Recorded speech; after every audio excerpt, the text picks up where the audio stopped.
পাকিস্তানের জনপ্রিয় শিশু কন্টেন্ট ক্রিয়েটর মোহাম্মদ সিরাজ তার শেষ ব্লগ শেয়ার করে সামাজিক যোগাযোগ মাধ্যমকে বিদায় জানিয়েছেন।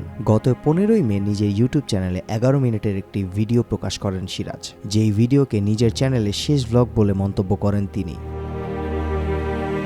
সিরাজ জানান তিনি আর ভিডিও নিয়ে হাজির হচ্ছেন না, তার বাবা তাকে ব্লগিং ছেড়ে লেখাপড়া মনোযোগী হতে বলেছেন। ভিডিওতে ছোট্ট বোন মুস্কানকে নিয়ে সিরাজ বলেন, আমি আজ থেকে আর ব্লগ বানাবো না। আমার আব্বু বলেছেন কিছুদিন লেখাপড়া করো, ভিডিও বানানোর প্রয়োজন নেই, কিন্তু আমার ভিডিও বানানোর খুব শখ, তাই আজকে শেষ ব্লগ নিয়ে এসেছি। মোহাম্মদ সিরাজের বর্তমান বয়স 7 বছর, অথচ এই বয়সে কন্টেন্ট ক্রিয়েটর হিসেবে নিজেকে নিয়ে গেছেন অন্য উচ্চতায়। ইউটিউব চ্যানেল সিরাজ ব্লগসের মাধ্যমে গ্রামের দৈনন্দিন নানান বিষয়ে সুন্দরভাবে নিজের ভাষায় সহজভাবে উপস্থাপন করেছেন সিরাজ। ভিডিওতে ছোট্ট বোন মুস্কানের সঙ্গেও খুনসুটি করতে দেখা যায় তাকে।